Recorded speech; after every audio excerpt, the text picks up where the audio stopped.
Are you feeling frustrated or even disheartened because your child was making incredible progress on their healing journey and then seemingly out of nowhere everything stalled? Maybe behaviors you thought were behind you have now resurfaced, sleeping struggles have crept back in, or even things like emotional regulation, it has been harder than it was even a few weeks ago. You start asking yourself, is this care plan even working? Did we do something wrong? Are we going backwards? All of these thoughts start to creep in. And I just want to say, take a deep breath, mom and dad. You're not alone. And most importantly, nothing is broken. Here's the truth about this. The neurological healing journey is not just a straight line. It's more like a roller coaster with highs and lows and dips and twists and turns. And it's kind of messy sometimes. And what may feel like regression or plateau is often your child's nervous system doing exactly what it's designed to do. Adapt, reorganize, and integrate at a higher level. Now, this message is especially for parents whose not only maybe themselves, but also their children are navigating this neurological change or challenges, whether it's things like sensory struggles, autism, ADHD, anxiety, developmental delays, chronic illnesses, or even things like emotional or learning regulation challenges. If you've noticed that this progress has paused or even possibly have gone backwards, this whole conversation is for you. We're going to explain today what's going on, why plateaus happen, and what it actually means moving forward. And I want you to have confidence with this, okay? Because you'll understand the science, you'll gain perspective, and you'll learn what signs to actually watch for so that you can keep supporting your child from a place of peace and not panic.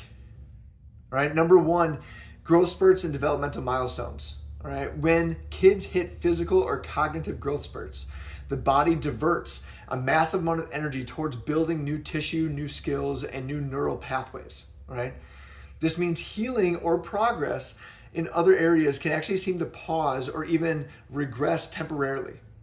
Common signs, things like mood swings, sleep disruptions, or old behaviors start to reappear again. This isn't failure. This is integration. This is the nervous system leveling up even on the outside if it looks messy. All right. Number two, immune challenges, things like fevers, colds, or other illnesses. Illnesses don't pause healing. They often advance it. When your child's body is fighting something off, the nervous system shifts into this immune regulation mode, this parasympathetic response. And when your child may feel disconnected or lethargic or cranky, the body's actually releasing neurotropic factors, which are powerful proteins that help with neuroplasticity and development. It's often why we see massive breakthroughs, really cool breakthroughs, really quickly after a kiddo gets through a fever or a cold. Now, it may look like short-term regression, yes, but long-term acceleration, 100%. Third one is environmental factors. Things like environmental toxins, molds, chemicals, heavy metals. Our kids' nervous systems are already working overtime. Add in environmental stressors like pesticides, mold, flame retardants, or synthetic fragrances, and it's like trying to run a marathon dragging a 50-pound sled behind you, right? It's not gaining the momentum that we want because we're adding extra things in. These toxins create neuroinflammation and add to the bucket of stress that the body already has to manage. So if you've noticed sudden plateaus in your child's care, and the environment has changed recently, like a new home, new furniture, changing cleaning products, things like that, it's worth investigating. Number four is emotional stress and lifestyle overload. So big transitions, think of those. A new school year, a move, a new sibling, shifts in routines. All of these things can trigger a fight or flight response in an already sensitive nervous system.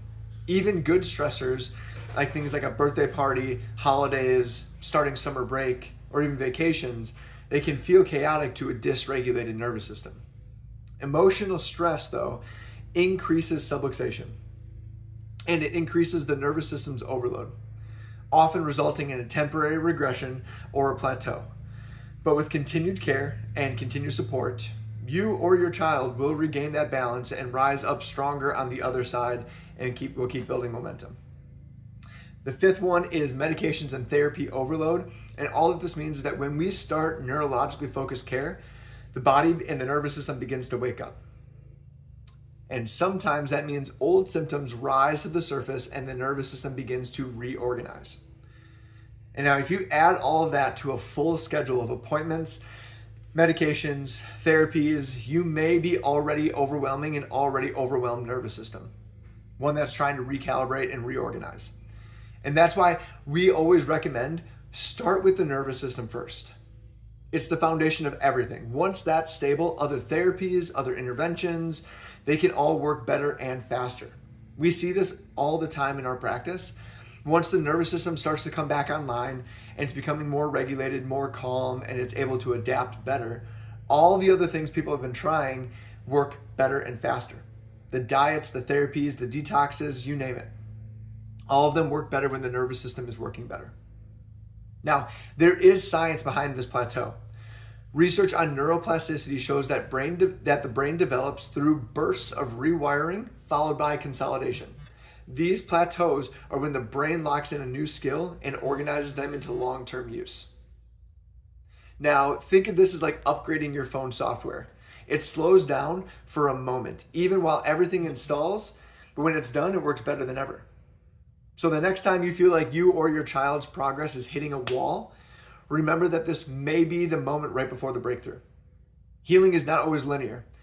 It's layered, it's intelligent, sometimes it's messy, and sometimes it's disguised as a plateau. So if you're in the middle of one of these right now, we see you. We've walked this road with hundreds of families before, and the biggest victories often come right after the hardest moments. So let's talk about how to keep your child moving forward with confidence and peace and clarity versus confusion. All right, if you want to know more about this, hit the link in our bio. We'd love to be able to connect with you. We'd love to be able to answer any questions. We'd love to be able to sit down with you even more and answer them for you. Okay, so reach out to us. We're here for you. Take that step. We'll see you next time.